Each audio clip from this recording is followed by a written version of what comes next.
ताई आता जे इथे प्रताप सरनाईक साहेब आले होते कशा संदर्भात आले होते? म्हणजे जेवढी माहिती आम्हाला माहिती आहे, आम्हाला असं कळालं की तुम्ही इथे टीचा स्टॉल करता. तुमच्या बिझनेस प्रमाणे तुम्हाला इथे जवळपास घर हवंय पण तुम्हाला घर नाकारलंय. नक्की प्रॉब्लेम काय? नक्की म्हणजे इथे काय झालंय सांगा?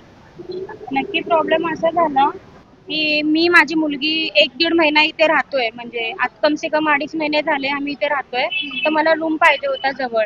तर मला एक रूम भेटला जवळ दलाल थ्रू. तर ते मला काय बोलली, हा बरं रेंटवाला खाली होईल तर मी तुला हा रूम देईन अशी बोलली मला. म्हणजे असा विश्वास दिला की ती आम्हाला रूम देईल. आणि मी माझे मिस्टर वगैरे डिपॉझिट वगैरे तयार वगैरे केलं. आणि नंतर मग ती बोलली की नाही आम्ही रूम नाही देणार. तर ती बोलली की आम्ही बोललो का नाही, का म्हणून नाही देणार तुम्ही आम्हाला रूम?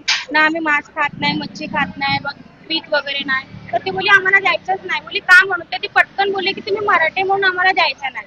तर मला खूप हर्ट झालं ते. मराठी म्हणून का तुम्ही असं का बोलू शकता? मराठी माणसाला रूम नाही देणार. माझ्याच महाराष्ट्रामध्ये राहताय ना तुम्ही, माझ्याच महाराष्ट्रामध्ये तुम्ही कमवताय ना, माझ्याच महाराष्ट्रामध्ये तुमचे बिझनेस आहेत ना. मराठी माणूस का तुम्हाला त्रास होतोय? मग तुम्ही जो हा घडलेला प्रकार आहे, हा घडलेला प्रकार प्रताप सरनाईक साहेबांच्या कानावरती घातल्यानंतर आज प्रताप सरनाईक साहेब इथे आले होते. साहेबांनी तुम्हाला काय आश्वासन दिले? काय सांगा? मला काय आश्वासन नाही दिले त्यांचे. ते एवढंच बोलले की हे मराठी माणसांना हे सगळं फेस करता कामा नये आणि हे प्रॉब्लेम त्यांना झाले नाही पाहिजे, हे एवढंच मी ऐकलंय. साहेबांनी तुम्हाला असं नाही सांगितलं का की जो प्रॉब्लेम आता तुम्हाला आला की मराठी माणसाला घर द्यायचं नाही, मग आता साहेबांच्या काही ऍक्शन नंतर साहेबांनी जर काही कारवाई केली तर त्या कारवाई नंतर तुम्हाला त्या बिल्डिंग मध्ये त्या सोसायटीमध्ये घर भेटेल का? काय नाही नाही, माझा अपमान जिथे झाला थोडी मी तिथे जाणार राहायला.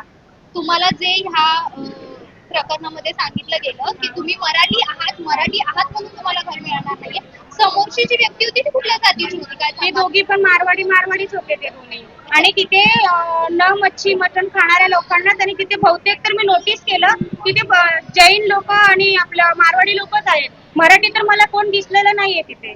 लिगली त्या सोसायटीचा असा काही रूल आहे का की ते नाही, मला म्हणजे, एवढं काही माहिती नाही. मांस मच्छी खाणाऱ्या लोकांना द्यायचं हा, नाही? तिथे बहुतेक तेच आहे असं तर मला तुम्ही वाटतं. मांस मच्छी खात नाही, आम्ही तुम्ही सांगितल्यानंतर सुद्धा तुम्हाला नाही नाकारलं दिलं आम्हाला. की फक्त मराठी आहे. मराठी आहे.